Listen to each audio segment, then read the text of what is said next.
Today I have invited Mr. Julian Brown. I found him, believe it or not, on Instagram, and he is doing something that I think is so amazing. So most of you who have me, you've already had to do your science fair projects, and I told you guys that you need to always find something that is different, hasn't been done. It's always a need for something, right? So when I was looking through some of the STEM stuff, just because it's a habit, I noticed that I saw something that said plastic turning into fuel. So we know plastic is a big thing. We want to recycle plastic. Most people are not recycling. It takes up a lot of space, but something needs to be done with it. So Mr. Brown actually was a student at Lithia Springs, a part of their STEM program. So I wanted him to come out and talk to you guys to tell you about who he is, how did he get to where he is. And I feel like what he's doing can be so impactful, not just on the world, but just for anyone that he comes in contact with, because you guys have the capability of doing so much more than what you see. There's always something out there that can be improved upon, or something that hasn't been thought of yet that could change the world. And what he's doing can literally change the world. Okay, so I want to introduce to you guys Mr. Julian Brown. Thank you so much. Thank you. Hello, everybody. How are all you guys doing? Good. Great. So I want to start off by letting everybody know that I am right here from Douglas County. When I was in middle school, I went to Brighton Academy. Do you guys know where that is? Yes. Yeah. So I went to Brighton Academy. I was homeschooled up until 5th grade, but I went there in 5th grade. I'm 21 years old now, so I just graduated high school not long ago. So I'm letting you know that up front to let you guys know that, you know, we're really the same. Yes, I'm a little bit older than you, but when it comes to applying yourself and doing great things, we're all the same and we're all as capable. So my name is Julian Brown. I'm 21 years old, and I am founder of a company called Naturejab. Now, Naturejab is a company I started 5 years ago that is working on ways to turn plastic waste into fuel. So I create what are called microwave pyrolysis reactors. Now, I can tell the way all you're looking at me, and you're like, what in the world did he just say? It sounds like something Dr. Doofenshmirtz made from Phineas and Ferb, right? Well, that, in short, is a machine that allows us to take plastic and turn it into fuel. But let me go back a little bit. Let me go back to where it all started. So, like I said, I was from Brighton Academy. And my whole life, I always loved building with Lego blocks, right? Always. How many of you guys like Lego blocks? Almost everybody in here, right? Yeah. So there you go. That was kind of my start. I loved building things with my hands, and so when I got into high school, my mom taught me about a welding program, right? Now in welding, it's kind of like Legos, but it's to a different scale. In welding, you're learning to build with metal.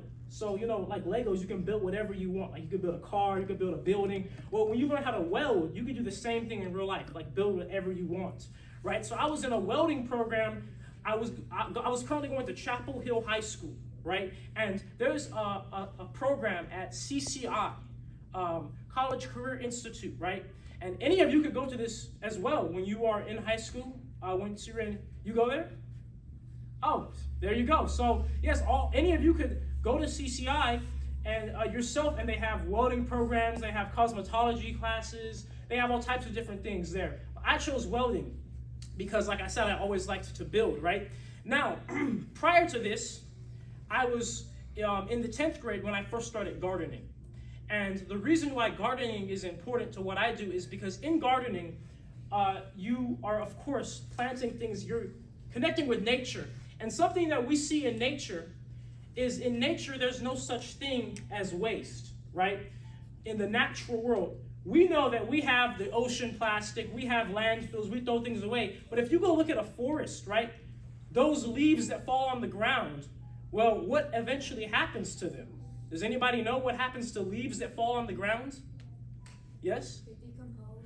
Exactly. They decompose and they essentially become dirt again. They become fertilizer for the rest of the trees. So we as humans, we might see something like these leaves that fall off the trees as waste, but in nature, these things that are waste are really energy. they're really useful products. And so in gardening, I used to do this thing called composting, which is when you would take all of your food waste from your house. Does anybody know what composting is? Yeah. Yep. What is composting?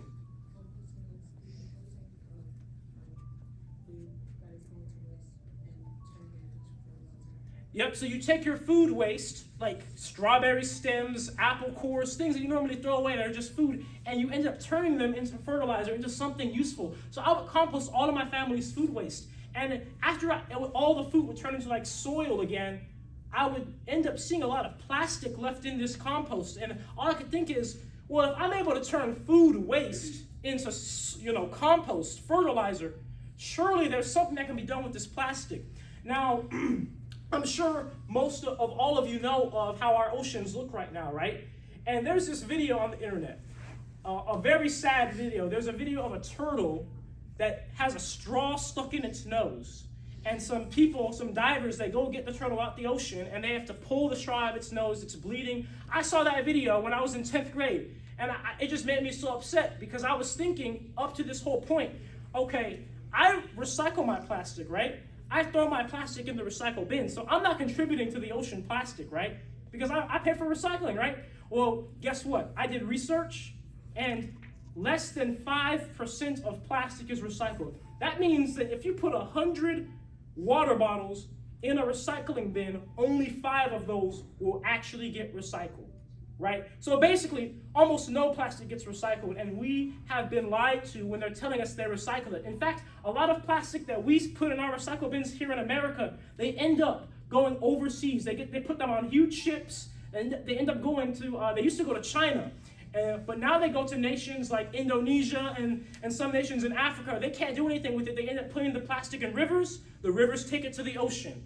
So I did that research, and I was so upset because up to this point, I thought, I'm recycling, it's doing something, and all we're ever told is the problem, the oceans, the landfills, just how bad plastic is. You can't even drive anywhere and look out the side of your window when you're driving, right? Or when you're in the car and not see plastic at the side of the road. We all see that. And so that made me start to ask questions, right? I saw a problem, and I started to ask questions. I saw, okay, they tell us they're recycling, but they're not. So I started to ask, why aren't we recycling, right? Why is it that most of this plastic is ending up in the ocean? And then there is where you enter this path where you're able to come up with a solution. You have to start asking yourself why and break down things, right? So I asked, why isn't plastic being recycled? And you know what I found out? I found out it's because most plastic is too dirty to be recycled. So, let's take, for example, you guys have a bag of Cheetos, right? That's made of a type of plastic. But of course, we all know, look, like when you have Cheetos, look at your fingers, right? You have the Cheeto dust on your fingers. The same thing happens inside the bag. When the bag has that Cheeto dust in it, they can't recycle it. It's too dirty, right? And to me, I'm like, well, almost every plastic is going to have food on it, food residue, right? How much plastic do we get that comes in contact with food? So I asked myself once again, why can't they recycle contaminated plastic? And it's because current recycling works like this. You take like one piece of plastic, you make a new piece of plastic with that, right? So that's limiting because think about it, right? Let's say I do have plastic that's really dirty, right? Like a water bottle that got really muddy, dirty water in it. Would you want to drink out of a new water bottle made from that really dirty water bottle? No, it just doesn't sound good, right? It sounds like it's contaminated, it's dirty. So then I start to figure out or ask myself, okay, well, if plastic is too dirty to deal with or recycle that way, what's another way we can do things, right? And I was thinking of ways that we can break down things. And something that breaks down everything, no matter how dirty or clean it is a fire, right? Like you can throw anything on a fire, it will catch on fire and burn. But we all know if you burn plastic, what happens? Who knows what happens if you burn plastic? Yeah, bad air, bad pollution, really bad. It's horrible, right? It'll make people sick. It's bad for the environment if you just burn plastic. That's not an option. In fact, a lot of recycled plastic actually ends up just being burned because it gets sent to these countries that cannot deal with it, and they just have to burn it. So that's not an option. But there's something that's the next best thing to burning, where it's similar to burning in the way that it can break down the plastic no matter how dirty or clean it is, but at the same time, it doesn't make pollution. It does not make the black smoke. And that is something I found by doing research, asking questions. I just kept asking, what is this thing? How can I burn the plastic without burning it? And that is the process of pyrolysis. Now, I don't know if you guys have heard of that word before. It is a word in chemistry. And of course, chemistry class really isn't taught until you're around high school. But the word pyrolysis is actually a word that even most adults don't know, right? So I found it by continuing to do research. I'm sure most of you have phones, right? Most people nowadays have phones, or at least a computer. And if you have one of those, you have access to research online, asking questions. And I'm telling you guys this because I started when I was in high school, right? So I found pyrolysis when I was 17 years old in high school, a junior in high school. And I'm telling you guys right now that you guys can find something now. Nobody said you have to be a high schooler. Nobody said you have to be a college graduate. Nobody said you have to be 50 years old to be an inventor. You can start right now because all of you have access to the exact same things I had access to. So I was 17 years old in the welding program in my high school, and I built my first pyrolysis reactor, right? My first machine that turned plastic waste into fuel was about the size of a pot that you would put on your stove. It was pretty small. In fact, I would say, it was about the size of this right here. It was a really small machine. I could pick it up like that, right? And I really just built it to see if this was real, right? Because once again, I told you guys I was in welding. So being in welding class, I knew how to build with metal. To build a reactor, you have to, it's kind of like your oven. Your oven is made of metal, right? You really can't build an oven out of anything other than metal because it gets really hot. Yes?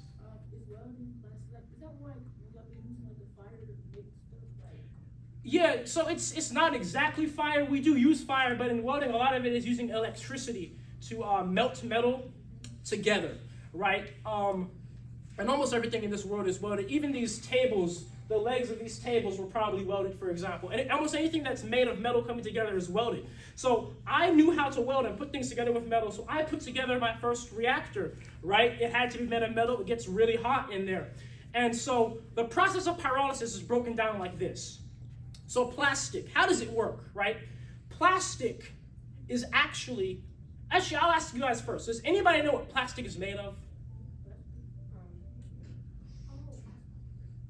So nobody knows, and that's, I actually expected that, and because most people don't know what plastic is made of, and that's a part of the issue. What if I told you guys this? Because plastic is just trash, right, when we're done using it. What if I told you that plastic is made of the same thing that we make gasoline, diesel, jet fuel, rocket fuel, natural gas? What if I told you that plastic is literally made of the same thing that all of the fuels of this world are made of? Did you guys know that? Exactly. And so that's a part of the issue in why we have this plastic pollution problem to begin with, because they tell us that plastic is trash and that it's polluting the oceans, is horrible, but they won't even tell us or educate all of us on what it's even made of to begin with. Plastic is made of petroleum. Plastic is made of crude oil. Does anybody know what crude oil is? Yes. Yes, so crude oil is what we mine from the ground to then refine into fuels, like when you go to the gas station. That gasoline that you get from the gas station came from crude oil, and so does plastic, right? So plastic is essentially like the solid form of crude oil, right? Just like how water has 3 phases, so does crude oil. Water, what are the 3 phases of water? Who knows? Yes?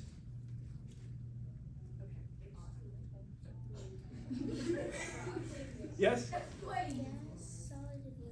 Yep, solid, liquid, gas. Solid, liquid, gas. Just like water, water can be ice, water can be water, or water can be steam, so can crude oil. Crude oil, the gaseous state of crude oil is natural gas, essentially, right? The liquid state of crude oil is crude oil. The solid state of crude oil is essentially plastic. And actually, a solid is the most compact of anything. So plastic has more energy in it than even gasoline and diesel. If I set the same amount of plastic on fire as I do gasoline or diesel, the plastic will burn longer. Plastic literally is a fuel, right? Have any of you seen Back to the Future? where they go throw all the trash in the car, and they have a car that runs off with the fuel. It's literally that. Plastic is nothing but fuel. We all know it lights on fire, right? We've all seen how well plastic burns. So essentially, since we know plastic is made of petroleum and crude oil, and plastic is fuel, just locked in solid form, it's just like melting ice into water again, right?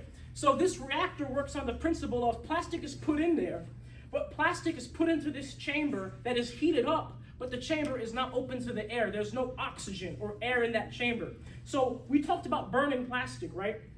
Now, there's something about burning called the fire triangle. The fire triangle is everything that needs to be or needs to exist for a fire to exist. So for a fire to exist, for something to catch on fire, you need fuel, you need heat, and you need air or oxygen, right? That makes the fire triangle, right?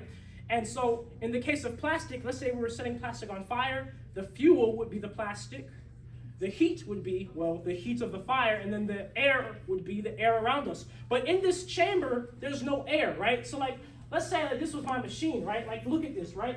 This isn't open to the air. Air isn't getting in here. So if I put plastic inside of this and I heat it up with microwaves, it can't catch on fire because there's no air. So what happens to it? If it can't catch on fire, what actually happens is the process of pyrolysis. So in science, we call when something catches on fire combustion, right? That means it's reacting with air and oxygen to break down and make smoke and ashes. But if there's no air, pyrolysis happens. And pyrolysis is when something is broken down with heat, but no air. And when you do that, you actually are able to break down something into its basic parts, return it to what it was made of to begin with, the basic chemical constituents it was made of. And just like I just told you guys, the basic parts of plastic are what? Petroleum, exactly. I don't know who said that, but good job. That's exactly what, good job. That's what plastic is. It's petroleum. So when we put it in this chamber and put it under pyrolysis, it returns to petroleum. Exactly, good job. So when with us returning this plastic to petroleum, now this waste product that would have just ended up in the ocean, that would have just been trash, is now turned into something of infinite value. Of course, we all know how much gas costs from the gas station. It's expensive. Now we're turning plastic into value, into money. So I've been doing what I've been doing for 5 years. I started, like I said, when I was 17. I'll be turning 22 this year, so it's been just about 5 years of me doing this. And I've been sharing my journey online. Like Ms. Kempson said here, or Mrs. Kempson, she said that she found me online on Instagram. As a matter of fact, I just last week hit 1 million followers on Instagram. Yes? Yes. So I said it to say, we are in a point in this world now where with the internet, not only can we research and find amazing solutions, but we can share these amazing solutions. Because like all you said, you know, none of us even know that plastic is made of petroleum, that plastic is made of fuel, right? And so I made that my mission. I made my mission to start sharing what I'm doing online. So I did it, like I said, I was doing it for 5 years. I did it completely offline for the first 2 years. I shared it with nobody. But after the second year, I decided, you know what? People deserve to know that something is being done about plastic waste. Because when I saw the video of the turtle in the ocean, and I learned that almost no plastic is recycled, I'll be real, I lost hope. I'm like, we're doomed. It's gonna be like Wall-E in here. You know, trash everywhere, and we gotta like go to space, and there'll be trash in space, because it's like, what are we doing about it? So people deserve to know that somebody is doing something, right? And of course, you can use the internet to be a great distraction, you know, or you can use the internet to be your best tool. I would not have been able to do what I've done without the internet. I would go on Google and spend hours reading research papers on pyrolysis and how it works, you see. And of course, if I tell you to spend hours to read a book, you probably wouldn't do it. I wouldn't do it either. But it's something about when you really are passionate about something, all of a sudden, it's easy to do these things that you might not normally do. And so what I want all of you guys to do is start to think about things you're passionate about. Start to think about problems you see in the world that you think deserve a solution. And don't distance yourself from the solution. I don't know if you guys ever heard the saying where they say, be the change you want to see. But if you see a problem in the world, don't ever think the problem is too big for you to solve, right? Don't ever think that, because every single solution is like a tree, right? Going back to gardening, it's like a seed, as a matter of fact. Did you know that these humongous trees you can see out the window started as a seed that's probably smaller than your fingertip, like super small seeds? And that's exactly how it is with everything that we do. When you want to build a solution to this world, you always start small, and then it grows bigger and bigger. Right now, I've been doing this for 5 years. I told you guys, my first machine was the size of this, right? I can pick it up. My machine right now is the size of this entire desk right here. This entire desk. It's huge. I started small, and it grew bigger and bigger. And as a matter of fact, unfortunately, I don't have any type of presentation to show you guys what my machines look like. But since you guys do say, most of you, yes? Do you have any workers or people work with you? No, I don't have workers yet. I've been doing it all by myself for the past 5 years. Yes? Oh, okay. We're going to get to questions in just a moment, where I will let you guys ask all the questions you want to ask. But I do want to say one last thing. So as I was saying, most of you do have phones. So if you guys want to look up what I do, because I'm on every platform, Instagram, YouTube, TikTok, etc., you look up the name Naturejab, Naturejab, and you can find my work online, because I share it everywhere. And like I said, I would love for you guys to be able to see what the actual machine and such looks like, because I want all of you to understand the importance of the position all of you are in. You see, sometimes you might be made to feel like just because you're young, or you're the youth, right, that you're held back in some way. Sometimes I still feel that way, because I'm only 21, right? I'm not, they say your brain doesn't even truly develop until you're 25 if you're a male, for example, right? So you're not even truly treated as a true adult until you're like 25, 30 years old. But that's not the case, right? In my particular case, I have done the research and put in the passion and work necessary to build something, despite anything that has been said, or despite any limitation put on me. And it's the same for every single one of you, right? I don't want any of you ever in here to limit yourself because of your age or because of what you think you don't have. I want you to always look at what you do have, and I want you to always look at yourself like a seed, right? Yes, you might be small now, but we can't even imagine how small the seeds came from those trees out. I mean, everybody, just look out the window and look at the size of those trees. They all started as a tiny seed, but you could never even tell now. And now these trees are, every year, they make thousands of millions of more seeds that keep growing into new things. And that's how every single one of you are. So every single one of you have absolute potential to do amazing things, better than anything I've even done, right? And you guys are just starting now. And don't let that hold you back. Right? What grade are some of you in? Okay, so 8th. Okay, so there you go. 8th grade. That's a great time. Great time to look. Like I said, if you see a problem, start doing the research now, right? And I know I built a machine that's here to do plastic waste. We all have different passions, different problems, right? Just like there's like so many different types of trees and plants and fruits. There's apple trees and orange trees. Every tree has a different purpose. We're the same way, right? Maybe some people are here to build something like a physical machine. Some of you might be here to do things that help humans, right? Like humanitarian things. Some of you might be here to do things that help animals. Whatever you're here to do, I just want you to start now. And it doesn't have to always be so extreme, like I need to build this huge thing right now overnight. Even the littlest amount, like I said, with me, it started with Lego blocks, right? Lego blocks. And then it just builds up over time. So I believe in every single one of you. And I want to thank all of you for listening to my story. And I want to open the floor to any and all questions any of you might have. Yes? Have you sold some of the gas you made to companies?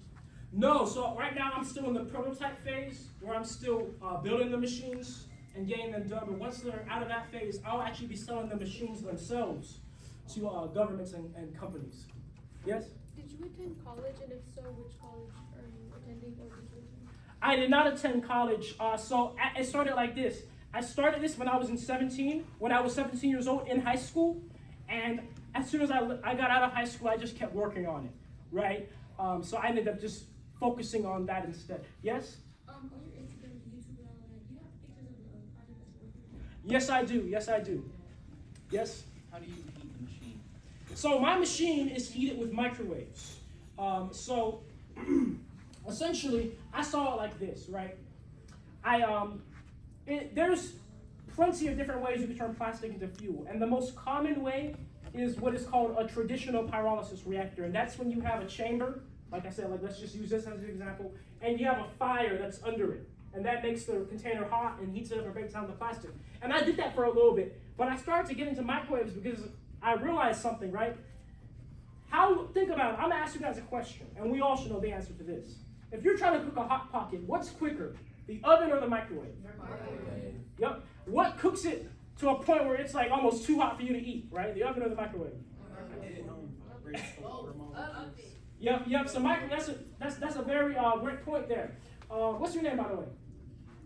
D'Angelo. So he made a very smart comment there where he said microwaves heat the water molecules, and that's true. So microwaves do this thing called volumetric heating, which is heating from the inside out. When you cook in your oven, it's heating it from the outside in. But microwaves heat it from the inside out. That's why when you have a Hot Pocket, if you don't cook it long enough in the microwave, the outside will be cold, the inside will be lava, right? We all know that. So what happens is the microwaves heat the water molecules within your food. And they make the water molecules start to vibrate. And vibration causes friction, friction causes heat. Now, that's actually an issue for my machines because you see plastic doesn't really have much water in it, if any at all. So plastic doesn't actually normally heat up with microwaves at all. That's why most microwave safe dishes you have are either plastic or glass. So I have devised my machines in a special way where the plastic actually can absorb microwaves and break down. But that's a great question, nonetheless, that I use microwaves, and that's a great comment that microwaves, they do heat the water. Yes? Was it part of the reason why plastic can't be recycled? Like he said regarding the Cheeto bag, like because it was called too dirty. Isn't it also because the chip bags, they're normally made out of different types of plastics? So when they're made out of different types of plastics, the machines can only run through a certain type of plastic, like one at a time, so they can't really recycle the chip bag. Right? Absolutely. That's a great point there. So yes, I'm sure. Have you guys ever noticed on your let's take a water bottle, right? You flip it on the underside of it. It has that number on it, right? The little triangle and that number. That number and that little triangle does not mean it can be recycled. That number and that triangle is actually telling you what type of plastic it is. There are many different types of plastic. There's over 10 different types of plastic. There's more than even that. But the most common types of plastic are, and bear with me here because it's going to sound like I'm speaking a different language. We have what water bottles are made of. That's called polyethyl terephthalate. We have water bottle caps, polypropylene. We have milk jugs, high-density polyethylene.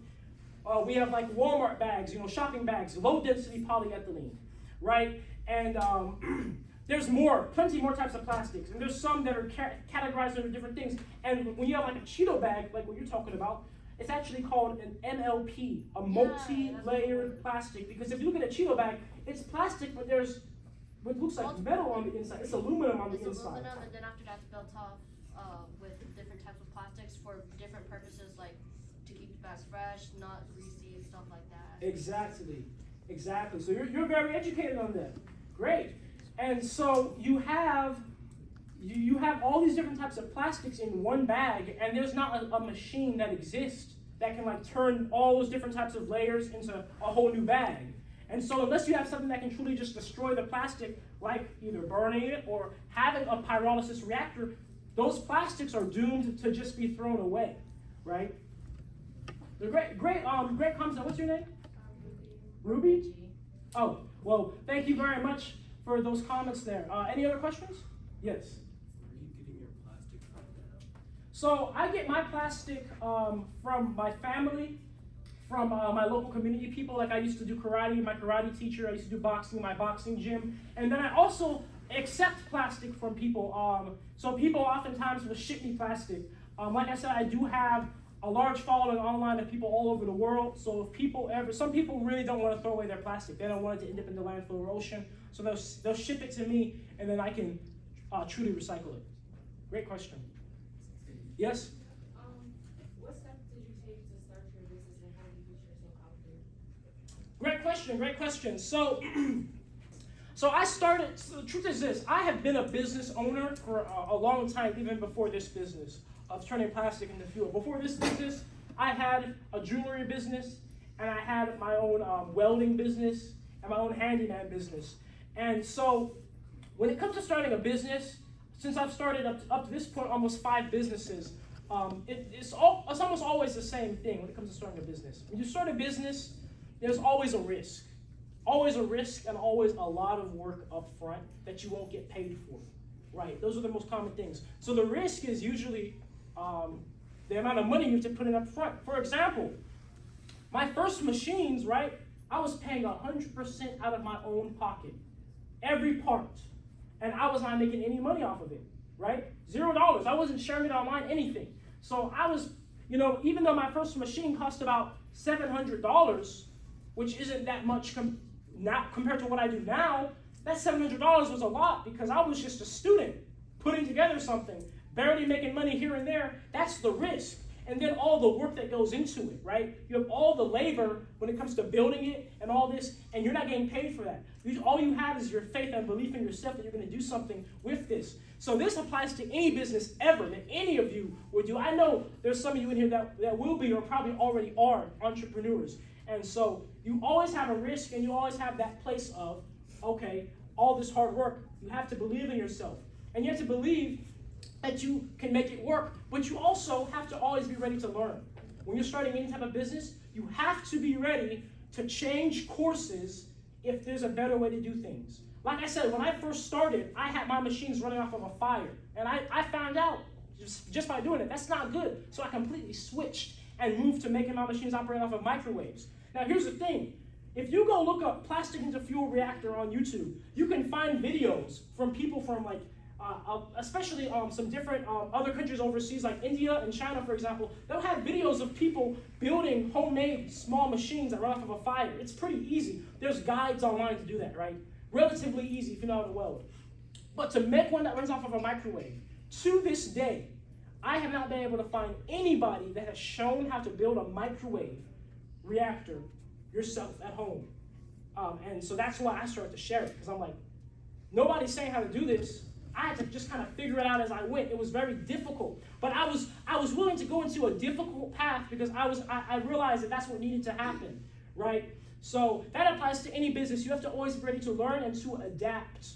And then if you do that, no matter what your business is, you will be successful, right? So that was a great question, by the way. Thank you. Yes? So when you make it into the fuel, how do you get it to without it being dangerous? So, great question. So, the way how this process works is the plastic is put into the chamber, the microwave is heated up, and as we talked about, of course, it's not catching on fire. So what ends up happening is the plastic actually breaks down into a vapor, almost like how water turns into steam. But when the plastic breaks into this vapor, it's a permanent chemical change. So this vapor is no longer plastic. This vapor is actually the gaseous form of crude oil again. And so what do clouds do? They rain because condensation happens. So clouds come from steam, they go into the air, and then they condense and then make rain. So the same thing happens to this crude oil vapor. It is then condensed, and instead of rain coming out, it's crude oil.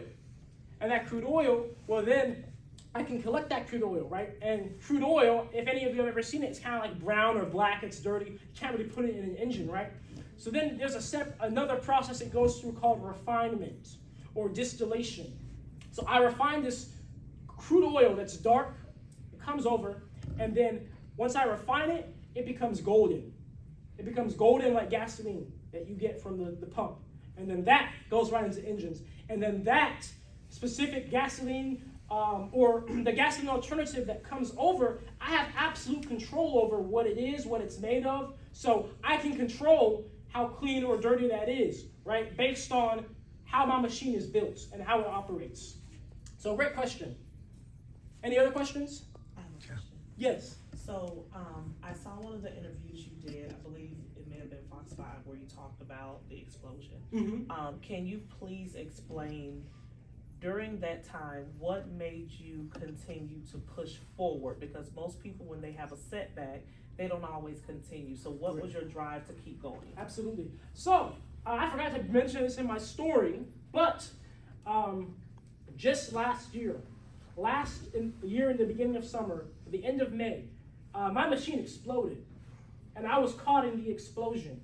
And I ended up having to be hospitalized because of my burns. As a matter of fact, let me see if you can see. Can you guys see that? Discoloration on my, this is just one leg. My other leg was a lot worse. You can see, Oh, it is. I have, it almost looks like I have vitiligo, right? Yeah, But I don't. vitiligo, right?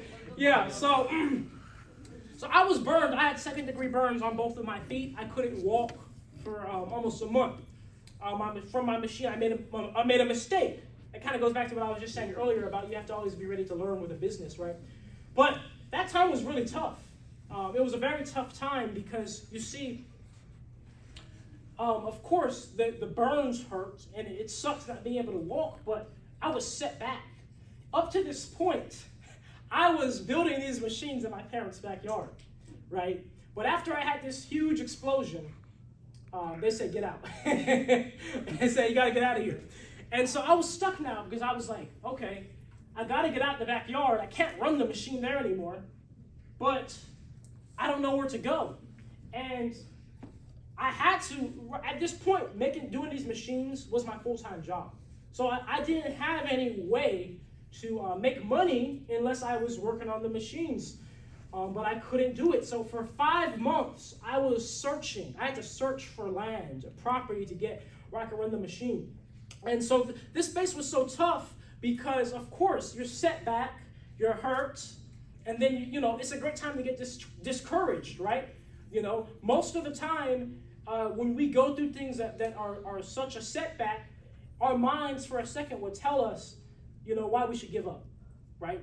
But in those moments, that's when you have to tell your mind, right? I'm not giving up. I'm going to keep going. It doesn't matter what position I'm in. This was a learning experience. You see, when I was caught in my explosion, let me show you guys what I was wearing. I was wearing shorts, a short sleeve shirt. That was it. I'm working with flammable chemicals. I'm refining things that can catch on fire and blow up. And I didn't even have safety gear on. So that was a huge error on my part. I learned. Now I never use the machine without safety gear, right? And I'm fortunate and I'm grateful that, of course, the explosion was aimed at my feet and not at my face, or I probably would be blind. I look like Freddy Krueger right now, right? So you always have to be grateful for everything, every problem you have. And that was the mindset I had to be in after that explosion. I had to look at the gratitude of it. At least I can walk again. At least it wasn't my face. At least I'm in the position where I can learn from this, right? At least I'm still alive, right?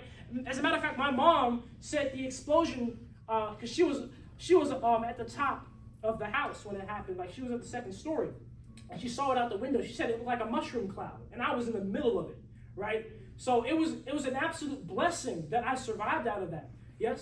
So when the thing exploded, like, did anything happen to the house?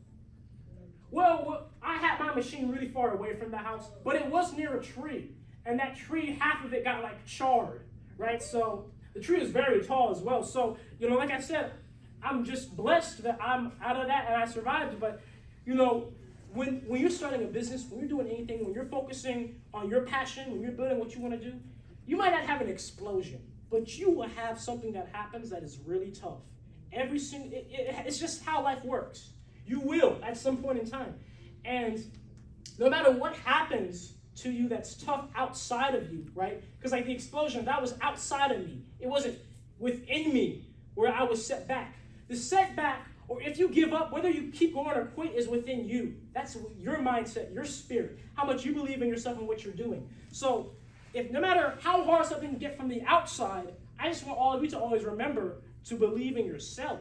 Because at the end of the day, no matter what happens outside of you, if you believe in yourself within you, nothing can stop you or set you back. Because you're just going to keep going, right? I remember the day after the explosion, I was thinking about getting back out there until my parents told me, you can't do this here anymore. But that just goes to show you the mindset I was in, where I'm like, okay, I messed up. I learned from that error. Let's improve. Let's not make the error again, but let's keep going. Because you know how I saw it? I saw it like this, guys. If I don't do this, who's going to do it? Because look at the oceans now. Look at the litter we have now. Plastic isn't being solved. So I just saw it as a matter of, this path was bestowed upon me and it needs to be done. And I'm going to do it even if my life is at risk, and I'm going to be safe as I can and learn. Any other questions? Yes? No, I didn't have anything flammable around. So fortunately, nothing caught on fire. One of you got a question over here? Yes? So how much, you said how much fuel does it produce in an hour? So the machine actually usually runs for about 5 hours at a time for a batch of plastic. And usually, every 10 pounds of plastic will give us 1 gallon of the crude oil, right? So that's about 4.4 kilos to 4 liters of, yes? How long does the refining process take?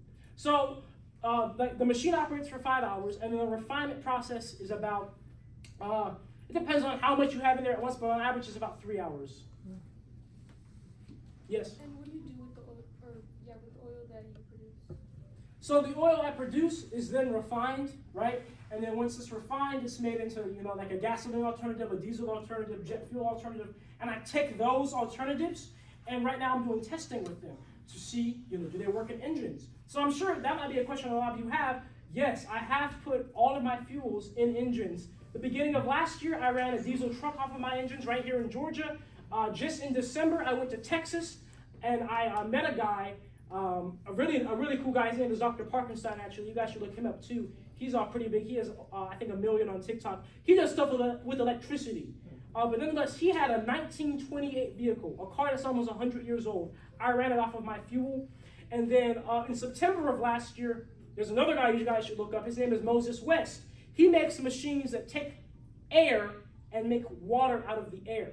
So you can, any place that is having a drought, you can put up these machines there, and it will literally take the air and make water out of it. So anyways, I went upstate near New York, and I ran his water generator off of my fuel as well. So I've tested my fuel in many different engines, and I'm currently doing some more other scientific things, tests to my fuels, to see how they compare to gasoline and such like that. But that's usually with what I do with my fuels. Yes? Is your fuel eco-friendly, and does it produce any bad things? Yeah, great question. So I'm actually going to be doing a lot of those tests this year. So I'm going to be taking my fuel to Tennessee, probably within the next month, to get an emissions test done on it to see after it burns in a car and goes through the catalytic converter and the exhaust, what are the emissions, right? Will it pass the emissions test? And then I'm also going to be sending my fuel out to analysis. So for example, when they make gasoline at these big refineries, they sample and test the gasoline like a few times a day to make sure it's up to par.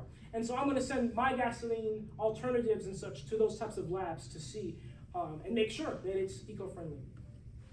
Yes? How do you know what plastic to use for the different types of fuel? So every plastic will make pretty much every type of fuel. So think about it this for instance.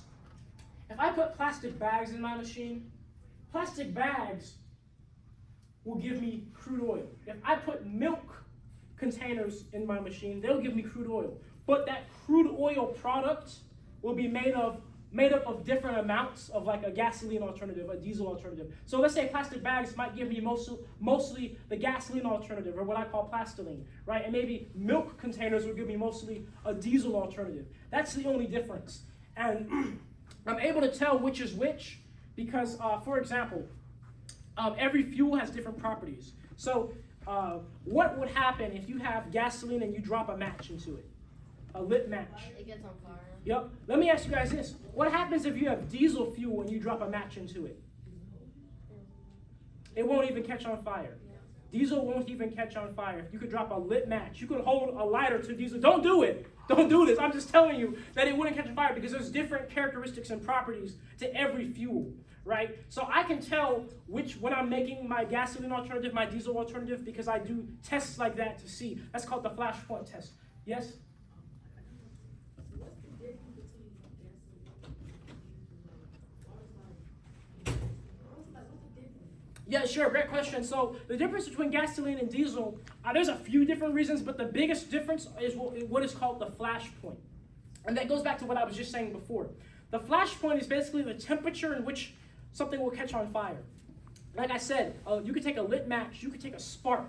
You know, have you guys ever shocked yourself, like when you run on a rug and you touch a metal door and it like shocks you, it zaps you? That little zap is enough to catch gasoline on fire. That's small. But diesel has a much, so the flash point of gasoline is really low, right? But diesel has a much higher flash point. Like I told you, you can take a lit match and drop it in a puddle of diesel, it will not catch on fire. So a diesel engine is specially tuned to deal with that higher flash point of diesel, while a gasoline engine is specially tuned to deal with the low flash point of gasoline. So that's a difference. Yes? What was that?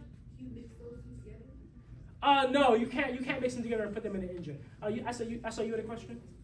Do you feel like you really bounced back this year from after the accident? May you ask that again? Do you feel like you really bounced back after the accident? Yes, I did. So after the accident, I had my most success ever. So, like I said, it took me about 5 months before I was able to get back to working on the machine. As a matter of fact, if you guys do go and look through my Instagram page, you just keep scrolling down, you'll see all the videos of like when I got in the hospital, and then like there was this gap of time before when I was saying like I'm looking for land, and then I found the land and I got it. But then once I got on the land, there was a lot of work to do. I had to move everything over there, had to build everything up again, of course safely this time. But then after that, I've had some of my most success ever. I've had my biggest videos ever. I've made amazing progress. I was just on the news in November, the end of November. And then, like I said, I just ran the almost 100-year-old vehicle off of my fuel made from plastic just in December, right? So, you know, and to me, it wasn't really much of a surprise that I would have more success after I came back, because life has these patterns, right? It's like a wave. Waves of the ocean, it goes up and it comes down. So you're gonna have those times where you go through something hard, where you're down, but then it's gonna go back up again. And I'll tell you guys now, there's gonna come a time in the future, who knows when, where something's gonna happen. I'll be back down again, but I'm gonna go back up. And then, you know, every time you face a harder hardship, you face an even better turnaround. So that's why it's so important to have faith and believe in yourself at all moments, because if I had given up, I would have never made it on the news, right? I would have never ran the vehicle, right? I wouldn't be working on the machine. I wouldn't be here right now if I had quit, right? But I kept going because I knew that the hard work would pay off. And so that's why you must believe in yourself. Yes? Why do you want to sell your thing instead of not producing yourself? That's a great question. So selling fuel is really difficult, especially an alternative fuel. That's because fuel has to go through so many regulations in the US to be able to be sold as is, right? And the truth is this, right? I turned plastic into fuel, but that actually is not the goal of my machine. The goal of my machine is to be able to get rid of plastic, right?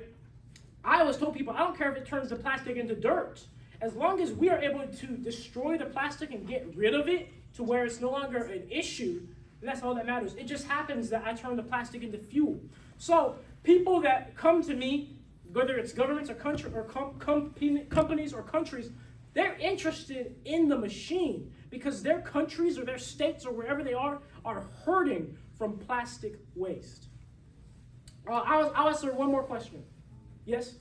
If you were to sell your products, would you go to Shark Tank? Well, I have been asked that a few times.